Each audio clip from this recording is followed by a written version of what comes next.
दोस्तों, आज मैं आपको सुनाने जा रहा हूं अपनी मंडली की सदस्य सबाहत आफरीन की लिखी कहानी हाय लंबी जुदाई। सीमा को ठीक ठीक याद नहीं आता था। शायद सिंदूर भरते समय रामजीत ने उसको पहली बार नजर भर के देखा था। वो तो अम्मा, भैया और मामा के सामने लाज के कारण उसको देख ही नहीं पाई थी। मन तो हुआ था कि एक नजर देख ले, मगर एक तो लंबा घूंघट और दूसरे 3 साल पहले वो इतनी चंचल भी नहीं थी। ब्याह की रस्मों और मंत्रोच्चार के बीच कब उसे वेदी से वापस ले आया गया, ये वो जान ही नहीं पाई थी। सुबह सवेरे कोहबर की रस्मों के दौरान जब बड़की भौजी और सीमा की चचेरी बहनें हंसी मजाक करने लगीं तो उसने चुपके से आड़ से रामजीत को देखा। देखते ही जैसे मन में प्यार का सोता फूट पड़ा हो। उसका सुंदर सलोना चेहरा कितना प्यारा लग रहा था और उसकी काली गहरी आंखों में सीमा उसी पल अपना दिल डुबाकर चुपचाप बैठ गई। भाभी दूल्हे के गाल पर चिकोटी काटते हुए बोली, आज जीत हार पक्की हो जाए। चलो नंदोई जी, रस्म शुरू करो। उसके लाल महावर से सजे पैरों को हौले से आगे करके मामी ने दायां पांव सिल पर टिका दिया था और रामजीत से कहा गया कि वो अपनी दुल्हन का पैर उठा के दिखाए। लाज से हाथ गोदी में धरे वो टस से मस्त नहीं हुआ। तब भाभी और मामी गारी देने लगी। मामी की मीठी मीठी गारियां सुनकर सब हंस रहे थे। भाभी की हंसी ठिठोली और भौजी के उकसाने पर रामजीत ने सीमा का पांव उठाना चाहा तो भाभियों के कहने पर नाउन ने पूरी ताकत से उसके पैर जमीन में गड़ा दिए। 10वीं में पढ़ रहा रामजीत बुद्धू नहीं था। उसने चाल चलते हुए सीमा के पैर में कस के चिकोटी काट ली। हाय राम! चीखते हुए उसने जल्दी से पैर उठा लिए। घूंघट की आड़ से गुस्से भरी आंखों से उसको घूरा तो उसकी नाराजगी देखकर वो हंस पड़ा। सब नाते रिश्तेदार उस लड़के की वाहवाही करने लगे। सीमा को लगा जैसे इस लड़के के खिले रंग में गुलाबी रंग घुल गया हो। कितने दिनों तक रामजीत का चेहरा आंखों में घूमता रहा, जैसे ये सारी बातें अभी कल ही की लगती थीं।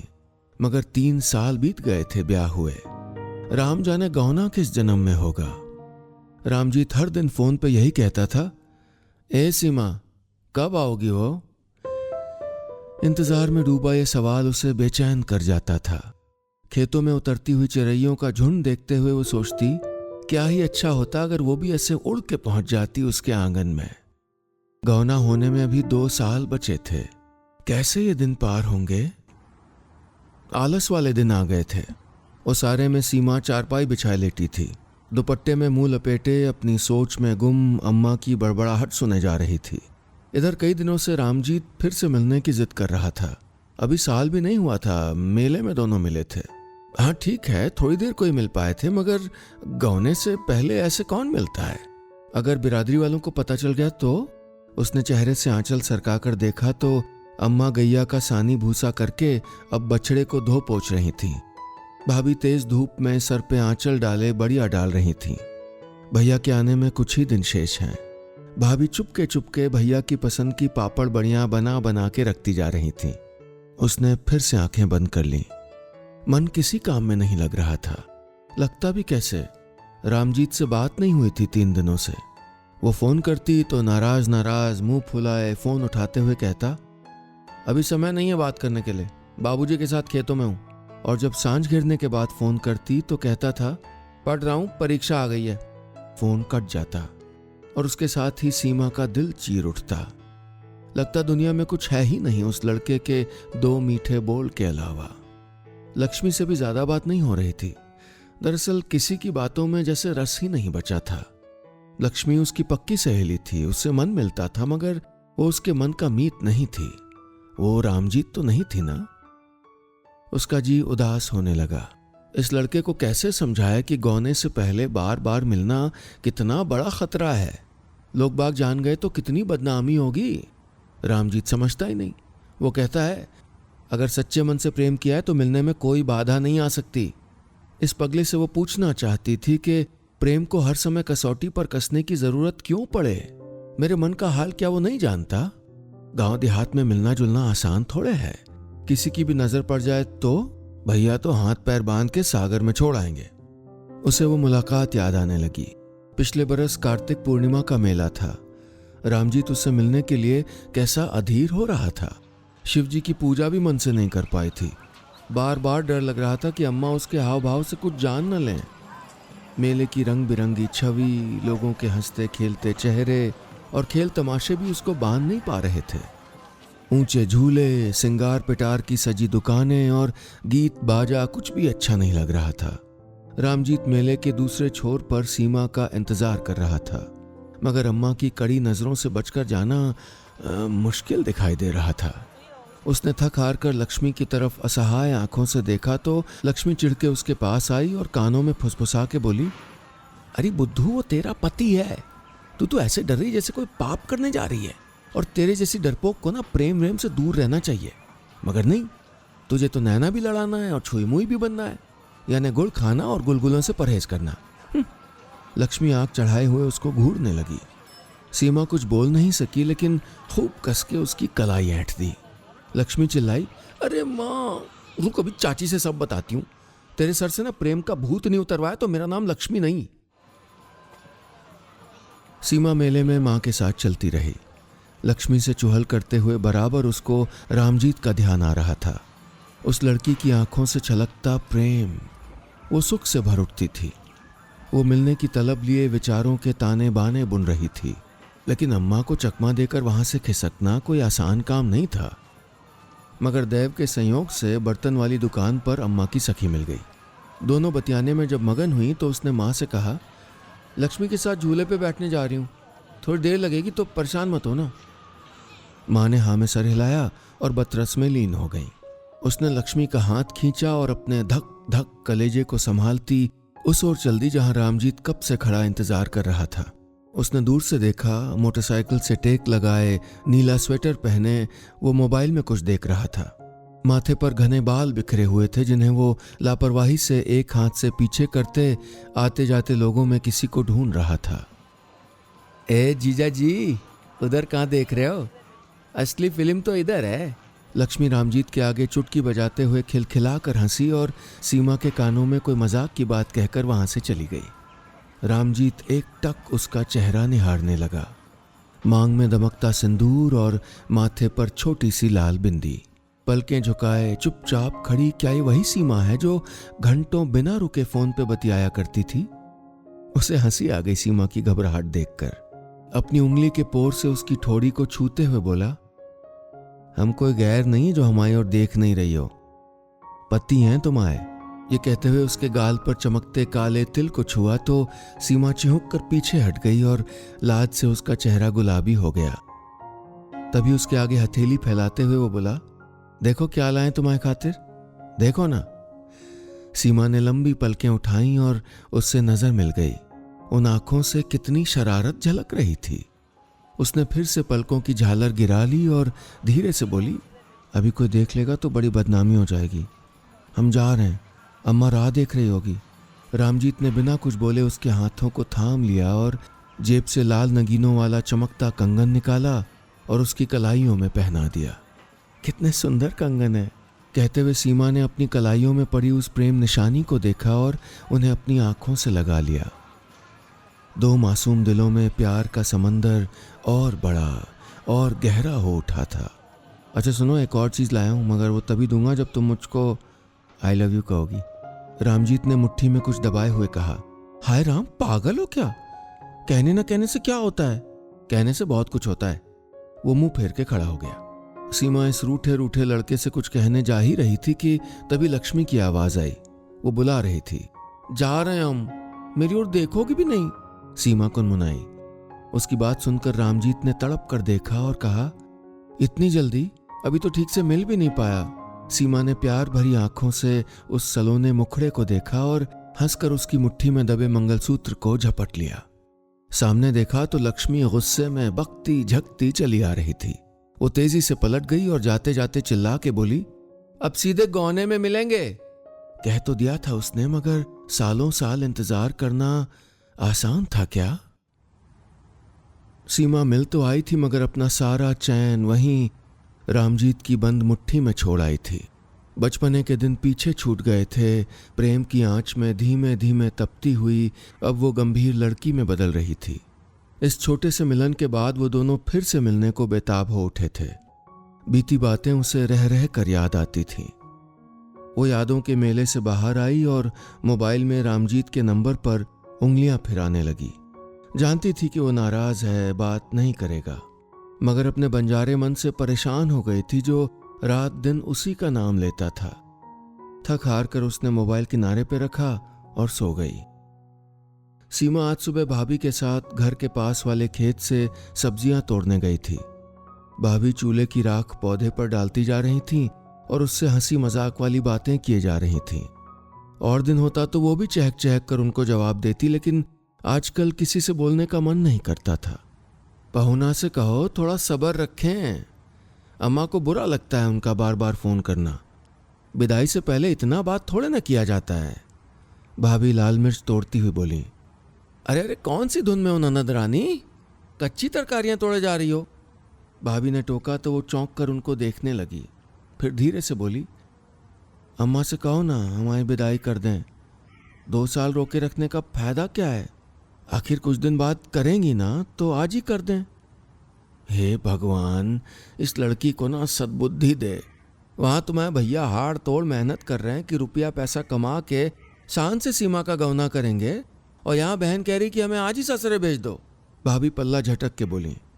सीमा नहीं कह पाई कि उसे कुछ नहीं चाहिए, कोई मोह नहीं, सामान और गहनों का उसको कोई लालच नहीं है। उसे तो बस उसका प्यारा जीवन साथी मिल जाए, संग साथ रहने की कोई साइत बैठ जाए। इन दिनों वो बराबर शिव बाबा की पूजा करने लगी थी। अपने प्रेम को बुरी नजर से बचाने के लिए बरगद के पेड़ पर कलावा भी बांध आई थी। लक्ष्मी उसका मजाक बनाते हुए कहती, हायरी बैरी दुनिया पति पत्नी को मिलने नहीं देती। सुन तो एक काम कर, अन्न जल त्याग के अनशन पे बैठ जा, चाची को दया आ जाएगी और जीजाजी को बुला के तुझको उनके हवाले कर देंगी। बोल रही प्रेम दीवानी, आइडिया कैसा लगा। सीमा हंस के उसको मारने को दौड़ पड़ती। बड़ी कर्तव्यबाज थी लक्ष्मी, ऐसे चकमा दे के भागती कि वो देखती रह जाती थी। वैसे कभी कभी उसके मन में यह बात आती थी कि क्या सचमुच अन्न जल छोड़ देने से अम्मा मान जाएंगी। फागुन का महीना लग गया था। फागुनाहट बयार में जाने क्या तासीर घुली थी कि रूठा रूठा रामजीत फिर से सीमा से प्रेम भरी बातें बतियाने लगा था। सरसों के खेत पूरी जवानी दिखाते हुए लहलहा रहे थे। हवाओं में तैयार फसलों की गंध भर गई थी। मटर की पकी छिमियां किसानों के घर आने को बेताब हो रही थीं। होली का त्योहार सर पे आ गया था और इसके साथ ही रामजीत की फिर से वही जिद शुरू हो गई थी। उसे सीमा के साथ होली खेलना था, कैसे भी करके, किसी भी जतन से उसे फिर से मिलना था। मन तो उसका भी था कि वो उसको अपने हाथों से गुलाल लगाती, उसको धोखे से रंगों में सराबोर करके खुद कहीं छुप जाती और वो रंगों में लिपटा उसको ढूंढता रहता। मगर सब कुछ मन का तो नहीं होता ना। वो सोचती रही क्या करे, क्या जुगत लगाए। तब लक्ष्मी ने उसको राह सुझाई। बोली, जीजाजी को रंग ही तो लगाना है ना, तो होली के दिन लगाओ या उसके 2-3 दिन पहले, क्या फर्क पड़ता है। सीमा की समझ में कुछ नहीं आया। वो टुकुर टुकुर उसका चेहरा तकने लगी। अरे वो जो गांव के बाहर आम की बगिया है ना, कल वहीं उनको बुला लो और अबीर लगा के वापस आ जाओ। उनकी भी बात रह जाए और तुम्हारे मन की भी हो जाए। मगर कल तो भैया आ रहे हैं पंजाब से। सीमा ने डरते हुए घनी पलकें उठाई। हाँ तो भैया सांझ तक आएंगे ना, तू खड़ी दोपहरिया में बुला लेना, सुनसान रहेगा, कोई नहीं देख पाएगा। उसे लक्ष्मी की ये बात भा गई। उसने रामजीत को फोन करके कल मिलने का दिन पक्का कर लिया। सीमा ने कह तो दिया था, लेकिन डर भी लग रहा था। लोग अगर जान जाएंगे तो बदनामी जो होगी सो होगी, उनके परिवार को बिरादरी से बाहर पहले कर देंगे। लेकिन वो बिरादरी वालों का सोचे कि अपने मन का ख्याल करे, जिसमें रामजीत बसता था। दूसरे दिन सुबह होते ही सीमा घर के कामों में लग गई। आज उसे अम्मा को खुश करना था और अम्मा उसको काम धंधा करते देख के खुश हो जाती थी। घर के पास वाले खेत से बरसीम यानी चारे की घास काट के लाई और गैया के चारा पानी का इंतजाम कर दिया। पूरा आंगन धो पोंछ के चमका दिया। अब उसे तैयार होकर रामजीत के पास जाना था। समय के साथ साथ उसके दिल की सुई भी भागी जा रही थी, दुखदुखी लगी हुई थी। ऐसे चोरी से मिलने में डर तो लगता है ना। दोपहर में जब अम्मा की आंख लग गई तो उसने अबीर गुलाल वाली थैली उठाई और लक्ष्मी के संग बागीचे की ओर चल दी। अपनी बाएं हथेली में गुलाब का फूल दबाए सीमा कुछ सोच के मुस्कुरा उठी। आते हुए कक्का की फुलवारी से नजर बचा के उसने गुलाब चुराया था। रामजीत पूछेगा, मेरे लिए क्या लाई हो, तो यही गुलाब का फूल उसके चेहरे पे फेर देगी और कहेगी, कुछ और लाने की जरूरत है क्या? अभी ख्यालों की नगरी में घूम ही रही थी कि लक्ष्मी ने जोर से उसकी बाह में चुटकी काटी। वो देख, सामने से कौन आ रहा है? अरे ये तो भैया है, अब क्या होगा? सीमा ने पक्की सड़क की तरफ देखा तो भैया आ रहे थे। डर के मारे सीमा की हथेली में सिमटा गुलाब छूटकर नीचे गिर चुका था। जैसे किसी भूखे के आगे से कोई भरी थाली खींच ले या प्यासे के हाथ से पानी छूट के गिर जाए, वैसे ही वो दोनों आमने सामने होकर भी मिल नहीं पाए थे। सीमा के आंसू नहीं थम रहे थे। रामजीत का इंतजार, उसकी बेबसी उसे मारे डाल रही थी। प्रेम की तेज धार उसे चीर रही थी। काश वो तलैया के पास जंगली फूलों पे मंडराती तितली होती जो यहां वहां सर्र से उड़ जाती है। सीमा ने दुखी होकर मोबाइल की तरफ देखा जहां रामजीत का नंबर चमक रहा था। उसने आंसू पोंछे और उसकी आवाज सुनने लगी। वो 2 घड़ी चुप रहा, फिर बोला, एक बात कहना चाहता हूं, मगर पता नहीं तुम मानोगी या नहीं। बोलो ना, तुम्हारी हर बात मानूंगी। सीमा ने जल्दी से जवाब दिया। ए सीमा, चल भाग चलें। हाय राम, क्या कह रहे हो? इतनी बड़ी बात कहते हुए तुम्हें शर्म नहीं आती? सीमा घबरा के बोली।